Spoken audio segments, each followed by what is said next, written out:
Folks, I watched the State of the Union address, and I'm just shocked. Can you believe that every one of those DC-dwelling jerks, whether they are Republican or Democrat, managed to stay in their human form for the entire broadcast?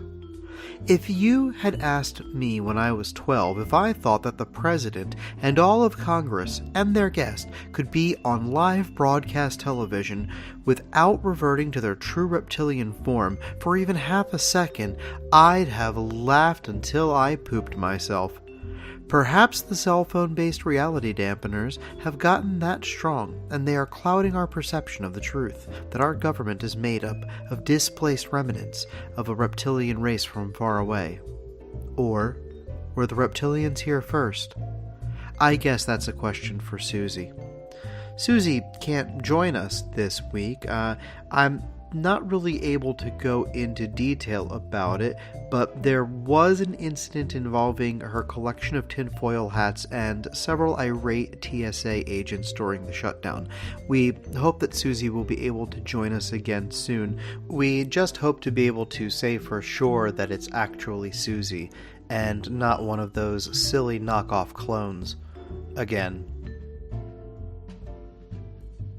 Today, on Please Excuse My Dead Aunt Sally, dance as though no one has eyes, and agave is the kale of nectars.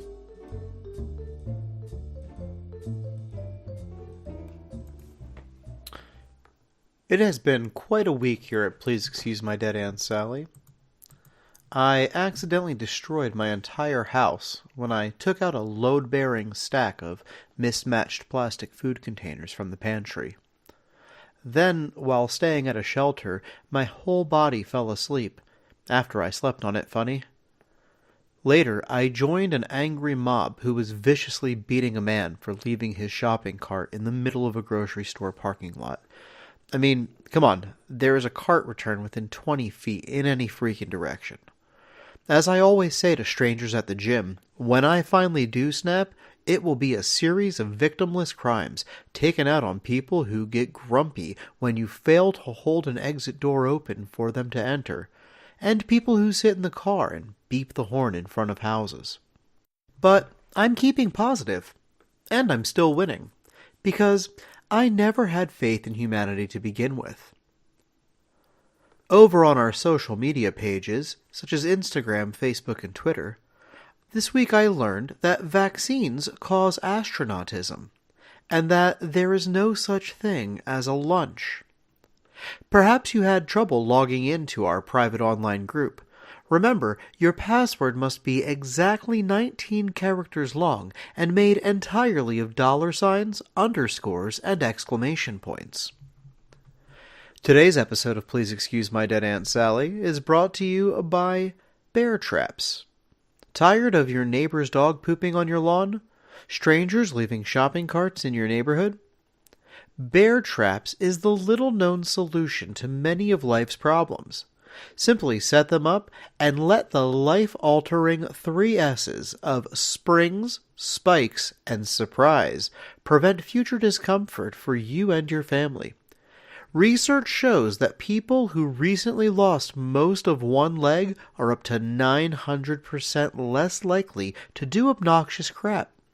You don't like your neighbors? Well, I don't like your neighbors either, and that's why listeners of Please Excuse My Dead Aunt Sally can now get up to 22% off their first order of baretraps, and will even throw in bonus landmine at no additional cost.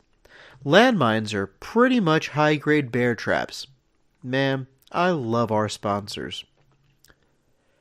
And now for some listener questions. To have your question answered on the show, write to pleaseexcusemydeadauntSally@gmail.com or press the call button on our social media pages. Our first question today comes from Elena on Facebook. Elena writes, why isn't there a full education on what is in each vaccine and how exactly it works available at our doctor's office? Why does everyone have to research what's in it and how it works? I think if everyone had a proper education, there wouldn't be an argument. Well, Elena, there are several full education programs regarding vaccinations to communicable diseases, including a degree in pediatrics, infectious disease epidemiology, or public health with a minor in global history. You can spend 8 years in medical school, or you can stop going to the gypsy fortune teller for advice on how to keep your children alive past 6 years old. Besides, if she knew anything, she wouldn't be touching your filthy, sweaty hands in an alley storefront down in the crappy part of town. Our next question comes from our friends over at the Real Rant podcast. What's with the squirrel on Mike's face? Hasn't he heard of squirrel repellent? Well, guys, it's a squirrel tattoo. I decided years ago to voluntarily separate myself from society.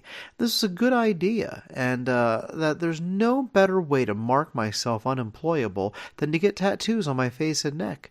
In addition to the squirrel on my face, I have a mean-looking paperclip above my eyebrow, and a portrait of Gadget from Chippendale's Rescue Rangers just below my left ear. Well, that's all for today's show. Join us next week when I bake a gluten-free pork roast. Music for today's episode was produced by Kevin McLeod. Please continue to send listener questions to pleaseexcusemydadauntSally@gmail.com or reach us on social media. Kai, that sounded so good. What is this about? Who are you? What are you doing? What do you want? I hate this place. Nothing works here. Hey, you're an idiot. We're all doing that. Bye-bye.